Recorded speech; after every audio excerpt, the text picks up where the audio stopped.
Well, now, the story of Noah and his ark has obviously, it's attracted a lot of attacks from skeptics over the years. And I don't know about you, but I'm no scientist. This is not going to be one of those little sort of lectures that tries to prove to you everything that, all the details of what happened. All I can do for you, if you're skeptical, is to point you to those whose job is to study such things. And you can come and ask me about that later if you want. But there have been, apparently discovered, about 200 flood stories from around the world. Isn't that amazing? 200 accounts of ancient accounts of flood stories from the Americas all the way through to Asia. That's got to make you stop and think, hasn't it? And everywhere in between. And these myths, they come from all around the world. They're myths and legends about a great flood that caused enormous upheaval. It's in almost every culture. Now, of course, most of those legends, if you read them, they contain weird and bizarre and unbelievable elements. You've got monsters and heroes and gods and demigods and all sorts of stuff going on. Yet, as Christian philosopher Francis Schaeffer observes, listen to this. He says, in the Bible, these strange and foolish elements are not there in the Bible account. We would say then that the Bible gives us the history of the flood. The myths all over the world are contorted, but show that men everywhere have a memory of it. Here in the Bible is the one flood story whose details, including the construction of the vessel, are reasonable. They're actually reasonable. I put it to you that that's true. But now, what I can say with certainty as we start this story and look at Noah is that despite any difficulties you or I might have with understanding those details of it, the authors of the later books of the Old Testament and also of the New Testament, yet again, they consider the events of Genesis chapter 6 to 9 to be a true record of history. They are truthful. They are historic. They refer to people as real people with real names and real children and real lives. People who lived and ate and drank and married and died, according to Jesus in Matthew chapter 24. Noah is in Luke's genealogical record. Yeah, he's part of a historical chain of people. And the author of the book of Hebrews holds him up as an example for us to look at what faith looks like because of the way that he lived. Additionally, Jesus uses the story of the flood as a warning from history. A warning to be heeded because it happened. It's a story about the coming judgment of God. And Jesus' point is, as it happened then, so it will again. And Peter does the same at the end of his second letter. So the New Testament sees this as historical. There's no shadow of a doubt. Taken as history that really happened then, this story tells us, it sort of bridges how we got from that foreign and strange lost world of the beginning, the days of Noah, and all of that stuff that's strange and obscure, into the world that we live in today. How did we cross over from the one to the other? So this morning we're going to look at the second half of chapter 6 that we just had read to us. And verse 9 begins by recording, this is the account. I mean, that word, literally, you could translate that as history. This is the history of Noah, the historic record of Noah. And remember that little marker happens 10 times, breaking up the book of Genesis. This is the third one where we get that familiar phrase, number 3 of 10. So as we look at Noah in these verses, I want us to see 4 things this morning. 4 things, okay, as we get into this story. We're sort of laying more groundwork for what's going to happen in a dreadful story that we'll look at in the coming weeks. But 4 things this morning: the man, his generation, his task, and his faith. That's what we're going to look at. Those points will come up on the screen so you can follow through. So let's start with the first, Noah. the man. Let's take a look at this. Verse 9 says, "This is the account of Noah. Noah was a righteous man, blameless amongst the people of his time, and he walked with God. Noah had 3 sons, Shem, Ham, and Japheth." Now, last time, we were briefly introduced to Noah, if you look back at verse 8, where we're simply told that Noah found favor. He found grace, is the word really there, in the eyes of the Lord. That's kind of an overarching summary of his life. Noah's a man who finds favor in God. He finds God's grace. That's who Noah is. And now we get a bit more detail as we move into this next section. He's described for us in verse 9, look at it, as, first of all, a righteous man. Second of all, blameless amongst the sinful people of his time. And thirdly, as a man who, like Enoch we saw before him, walked with God. The only other person described that way. Only him, only Enoch and Noah, that the scriptures describe as walking with God. It describes, that first phrase then there, it describes habitual practice, a closeness, a friendship with God. Noah had a friendship with God. And that kind of walking with God, that kind of life, is something that inevitably results in godliness, in godly behavior. Why? Because, as we saw with Enoch, you become like the person that you're walking with all of those miles of your life.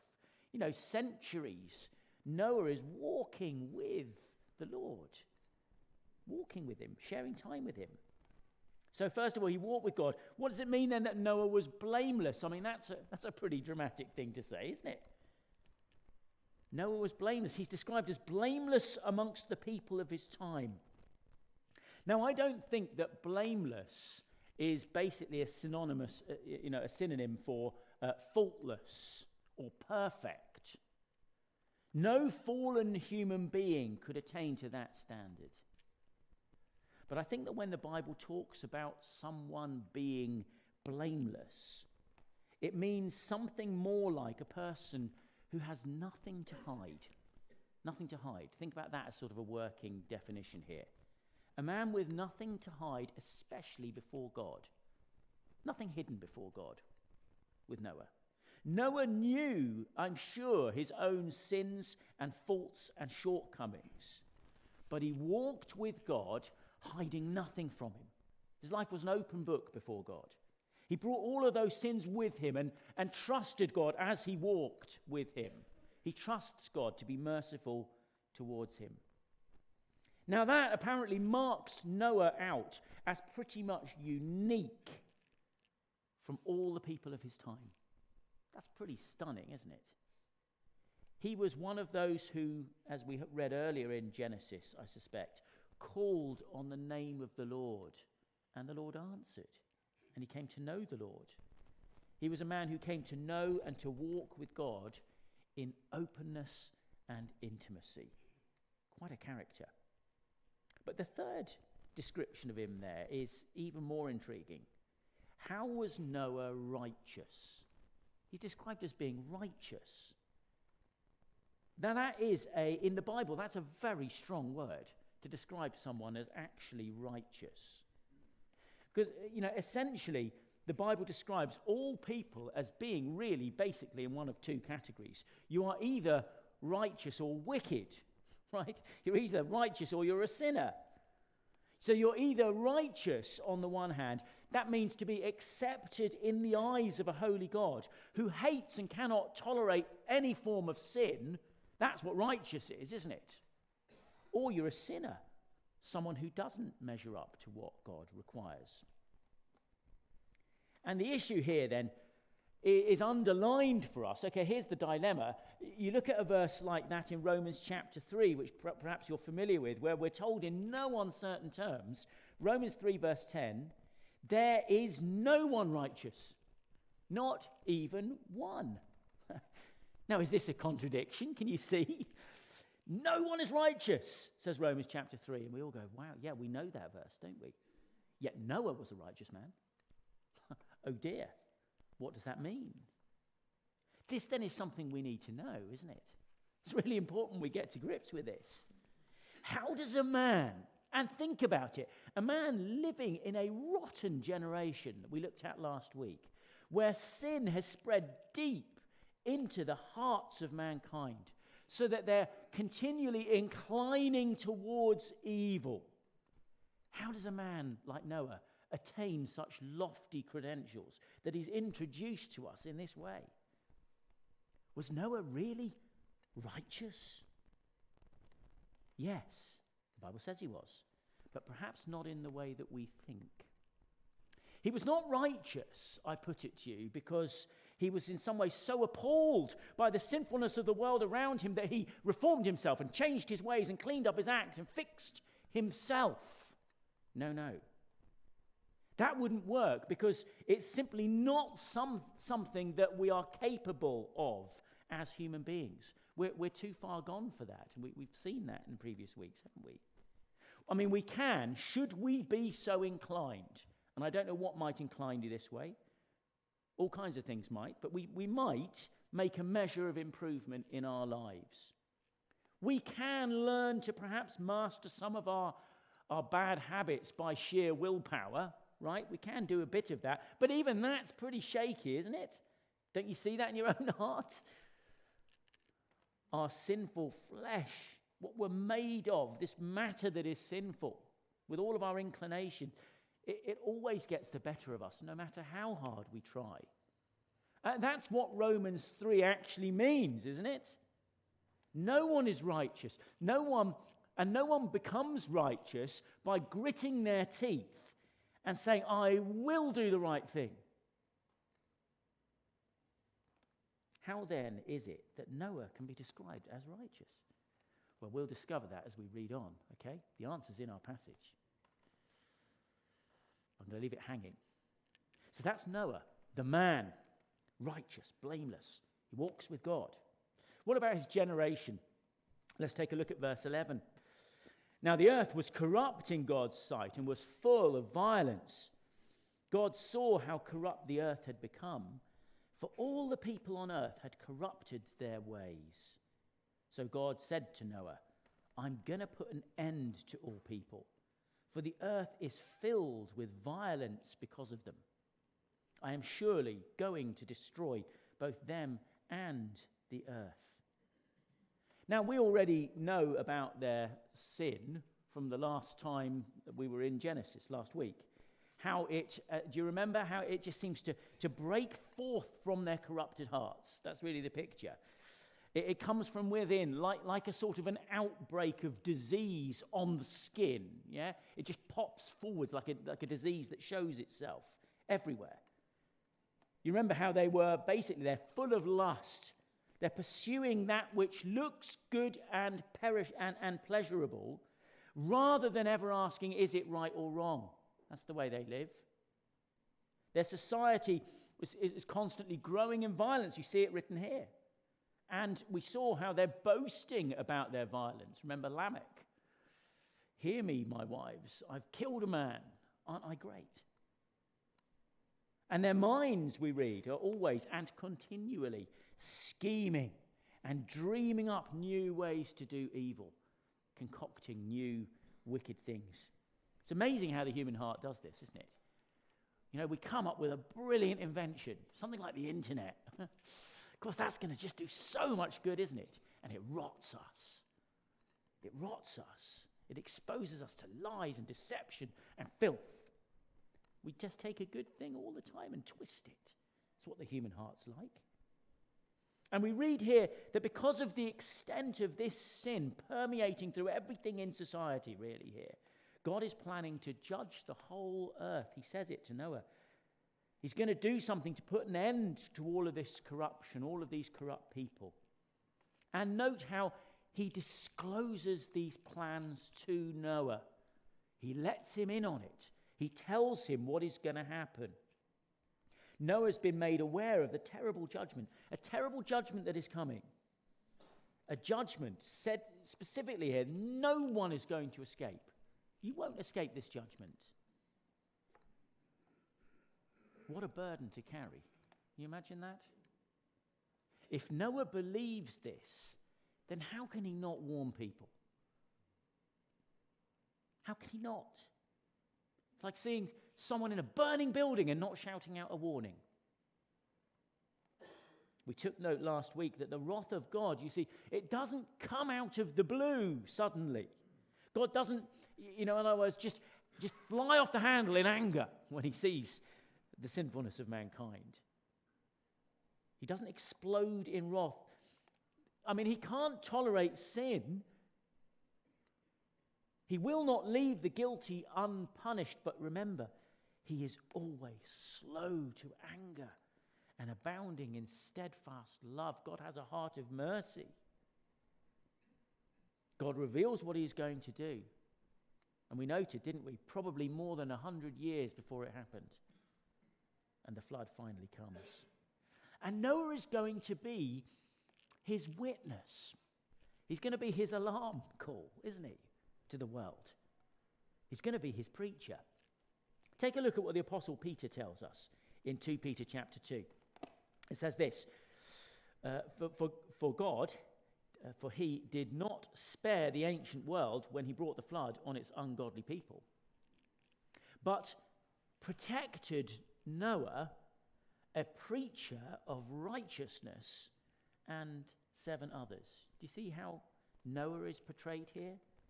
Noah is called a preacher of righteousness.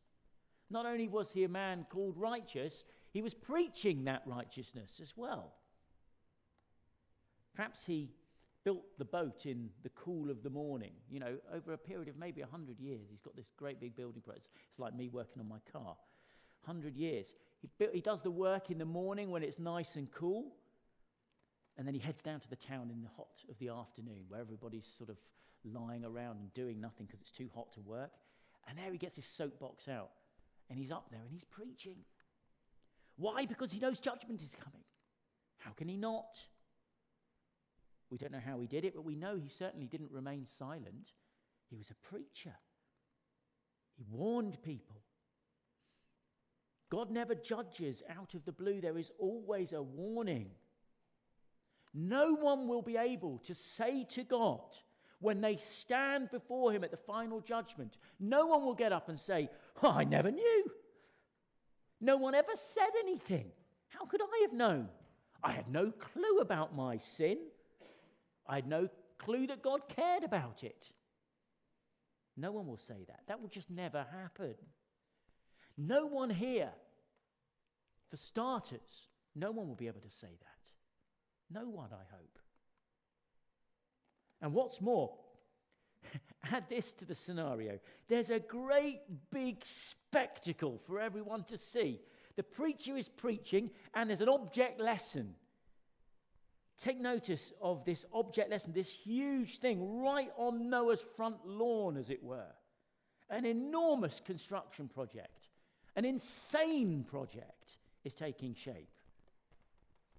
I doubt if anyone in that part of the world, probably the whole world, given the timescales, had not heard about crazy Noah and his mad wooden box that he's building on his lawn. Have you seen that nutter?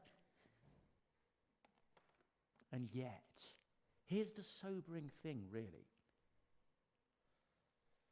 So far gone, so taken up with their lives were the people that they took nothing that Noah did and nothing that Noah said seriously. Let that sink in. They managed to ignore it.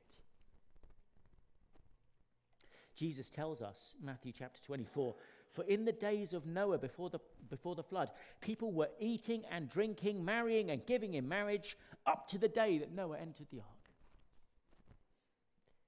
It's a staggering scene, isn't it? In AD 64, the great city of Rome caught on fire with devastating consequences. The likelihood was that the very twisted and corrupt Emperor Nero had actually had the fire started. Whether he did it himself or not, we don't know. But he's almost certainly had it done because he wanted to clear a nice space in the city so he could build a luxurious palace and some pleasure gardens. And incidentally, he blamed the fire on the Christians because they were a good scapegoat. But famously, Nero is reported, you've probably heard the expression, to have fiddled as Rome burned around him. Doesn't mean he was just sort of fiddling. It means, he's playing a violin or something like that. Now, the historians will point out that he can't have fiddled, as it were, because they didn't exist. But the historian Tacitus actually says that the rumors were that Nero did sing himself a little song about the destruction of Rome as he watched the flames burn. Is that staggering? The expression to fiddle as Rome burns has become synonymous with being completely oblivious to a developing crisis. This was Noah's generation. Life just went on. They carried on as normal, eating, drinking, marrying. All of this while the ark stands in a field and Noah preaches, right up to the day when the waters swept it all away. How can you ignore a great wooden symbol up there that stands on the hill of history and just carry on? A spectacle talked about far and wide. How can you ignore the preacher who pleads with you to shelter in the only means of God's salvation? People did then, and people still do today. But by the grace of God, many have heard the warning. Many have found God's salvation. I hope and pray that you're amongst that number. I hope that's true of you. The man, Noah, righteous, blameless, walking with God, and his generation captivated by their sin, oblivious to the warnings. Thirdly, let's have a look at his task. His task to build an ark. God has a plan for rescue. There is going to be a way of escape from the judgment. Let's have a look and read from verse 14. So God says to Noah, "Make yourself an ark of cypress wood. Make rooms in it and coat it with pitch inside and out. This is how you're to build it. The ark is to be 450 feet long, 75 feet wide, and 45 feet high. Make a roof for it and finish the ark within 18 inches of the top. Put a door in the side of the ark and make lower, middle, and upper decks. I am going to bring floodwaters on the earth to destroy all life under the heavens. Every creature that has the breath of life in it, everything on earth will perish. But I will establish my covenant with you, and you will enter the ark, you and your sons and your wife and your sons' wives with you. You are to bring into the ark 2 of every living creature, male and female, to keep them alive with you. 2 of every kind of bird, 2 of every kind of animal, and of every kind of creature that moves along the ground. They will come to you to be kept alive. You are to take every kind of food that is to be eaten and to store it away as food for you and for them." It's quite an intricate plan, isn't it? All the details are there. Everything's there. Here is the rescue plan. And listen, it must be followed to the letter. It's got to be obeyed. Noah has got no right to sort of riff on the design in some way and make his own sort of schemes and plans. He can't just go off on one and do his own thing. It's a little bit like when I used to teach DT. You know, you'd set a little project, a woodwork project. My goodness, you didn't know quite what was going to come out the other end with some of these kids. But Noah has no right to do that. He can't just be creative with this. He's got to follow the plans. He's got to apply the grand design here, or it will not work. There is only one way that Noah is going to be saved. God is very specific. Noah is to build a wooden vessel, and the measurements in our text here are probably the most conservative measurements you could use. A vessel that is 450 feet long, 75 feet wide, and 45 feet tall. It's big. It's not ludicrous. We're not talking like, you've got to build this kind of like something the size of a town or something like that. But it is big. I've checked. It's about 120 feet longer than the pitch at the Technique Stadium in town. Okay? So it's about that pitch. Sue's smiling there. It's about that pitch and a half. Okay? It's about that. It's big. It's long. It's about the height of a very tall 3-story house with a roof. It's about as wide as 2 double-decker buses end to end. It's a big thing, this. And it had to be made. Think about this. It's got to be made with hand tools. I mean, that's going to be some sweaty work there, isn't it? Noah can't just put an order in from B&Q and get it all delivered to his drive and just nail it together. And all of the timbers, say the instructions here, have to be slathered in pitch to keep it watertight. There's some sort of tar-like substance, they reckon, they found in ancient vessels that was probably made from boiled resin and powdered charcoal. It's a dirty business, isn't it? You imagine getting that everywhere. I mean, you get resin on your hands. It's just a dirty business. It's got to be stuck everywhere. And it had 3 decks, we're told. A loading door in the side. And then there appears to be this sort of, a 45 centimetre gap or so for ventilation and light before you get to the roof. And tops it all off. Now, I'm sure that the plans were even more detailed than this. Can you perhaps picture it in your mind's eye? We've just got the basic features recorded here. We don't know very much about it. People try to build replicas of this. There's been at least a couple. I visited one in the Netherlands once. It was a 2/3 scale replica. It's staggering to see, but you don't know whether they've got it even close. I mean, really, let's be honest. It's an amazing thing. Can such a feat have been achieved? I mean, that's a question you've probably all got in your minds. Again, those of a more scientific persuasion will be able to fill in the details. You can look it up. But suffice it to say, a little bit of research here, the largest wooden vessel we Brits were able to successfully sail was the Cutty Sark. I remember, actually, my sister Ruth took me to that when I was little at Greenwich. The Cutty Sark, 280 feet long. That's pretty amazing, isn't it? 280-foot vessel. But the Americans did manage to build and more or less sail, although on its maiden voyage I think it came a cropper, so somewhat successful sailing of the Wyoming, which was in fact 450 feet long, a wooden vessel. Noah's Ark was almost exactly the same size as the Great Eastern, the ship that laid the first North Atlantic cable and crossed the Atlantic. It's big. Now, of course, the advantage Noah has here is that the ark doesn't need to sail. It's not going anywhere. It just needs to stay afloat. And interestingly, I include this because this is actually a PhD who did his PhD up the road in Sheffield, a guy called Dr. Abu Rami. He says this: the dimensions of the ark have been analysed by experts in the field of hydraulic engineering. After careful analysis of these dimensions in some sort of float tank, they came to the conclusion that it is almost impossible to capsize. Isn't that phenomenal? In fact, the genius engineer Isambard Kingdom Brunel, thank you, drawing on generations of shipbuilding know-how,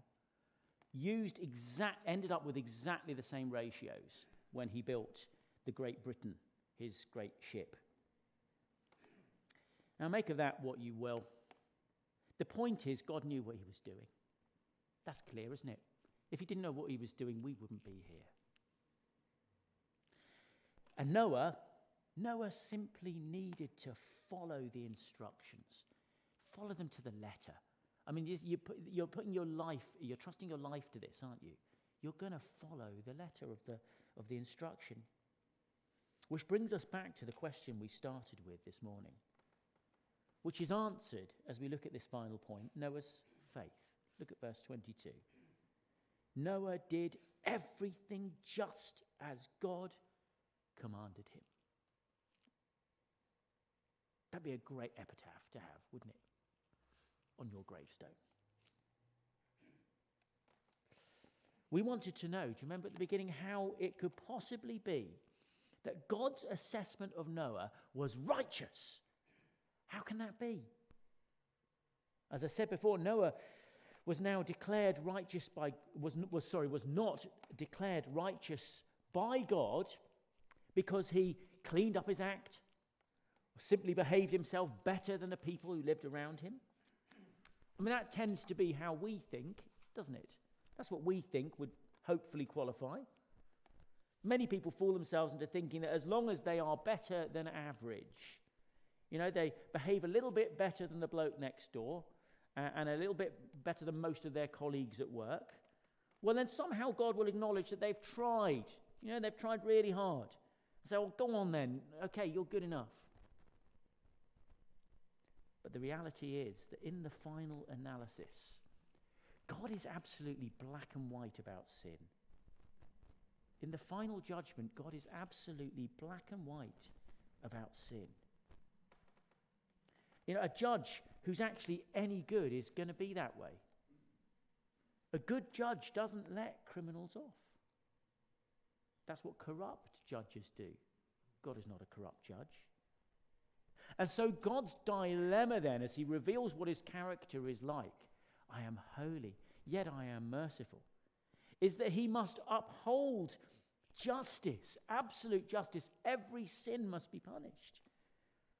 And yet, he wants to be gracious and compassionate towards sinners like you and me. Those of us who haven't even got the ability to measure up to his requirements of us. The only answer is that someone else must pay our debt for us. Someone else has to do it. Someone else has to be punished in our place. There's no other way. And for this, God gave himself. He sent his son. Jesus paid the debt so that your and my sins could be legitimately forgiven and justice maintained. Now, Noah had never heard of Jesus, but he did what you and I must also do. He trusted God. He took God absolutely at his word. It might have sounded foolish. I wonder how you would respond to being told to do this. But he obeyed. And his obedience demonstrated that as far as Noah was concerned, his faith was in God. If God says, this is the way to be saved, then this is the way to be saved. This is what I must do. And any other way is going to lead me to disaster. The writer of the New Testament book of Hebrews gives Noah actually this epitaph in the Hall of Faith in chapter 11. He says this, by faith, Noah, when warned about things not yet seen, in holy fear, built an ark to save his family. By his faith, he condemned the world and became heir of the righteousness that comes by faith. Look at what that verse is saying there. It was not his works, what he did. It was Noah's faith that made him an heir, an inheritor of righteousness. That's a really interesting use of words, isn't it? Faith is not work. Faith is really, in the Bible, is the opposite of working. An inheritance is not something you earn, unless you're very unscrupulous. An inheritance by its nature is not something earned. It's something lovingly given, isn't it? It's not the physical scale of what Noah did that saved him, heroic though it was. It's the faith that it took to do it, to obey. Faith is demonstrated, is proved real by obedience. By obedience. And Noah did everything just as God commanded him. And we will look next time at the terrible fate that fell on the world when Noah completed his task. But let me just highlight in closing the challenges that these verses confront us with. First of all, if you call yourself a disciple of Christ, a Christian, then let me challenge you to follow the footsteps of Noah, the man of faith. Are you willing to make a stand in the midst of a corrupt generation and to be counted as a man or a woman who calls on the name of the Lord and who walks with your God? Will people know that about you? Listen, we cannot play with sin. If this story teaches us anything, you can't play with sin. God calls us to holiness, no matter what the world around you is doing. If you find yourself reading through the Word of God and you find things in there where you're saying, no, I can't go there, what does that tell you about your faith? Faith is expressed through saying, sounds weird. It sounds perhaps foolish, perhaps ridiculous. But if God says it, then I'm obeying. I'm trusting it. God knows what he's doing. Can you say that? Or do you find yourself saying no when you read God's word? Are you willing to suffer ridicule for the sake of Christ? Ridicule from this lost world. Will you be a preacher of righteousness? Someone who will proclaim, communicate somehow people's desperate need to be righteous and point them to the only one from whom they can receive that righteousness? Will you point people to the wooden cross so that they too can find refuge and rescue in the one who died upon it? Well, secondly, if you would not yet call yourself a Christian here this morning, if you have not yet decided to follow Christ, don't you see your sin? Don't you see the rebellion against God that is the hallmark of the world that you live in and that you are part of? Don't you know that one day you will have to give an account of yourself to God? Judgment is coming. Will you wake up? Will you take notice? Will you heed the warning? Come then like Noah. Come to the God who is merciful and patient and loving and kind. He has done everything that is needed to save you. Will you simply trust him? Jesus says, if anyone loves me, he will obey my teaching. My Father will love him, and we will come to him and make a home with him.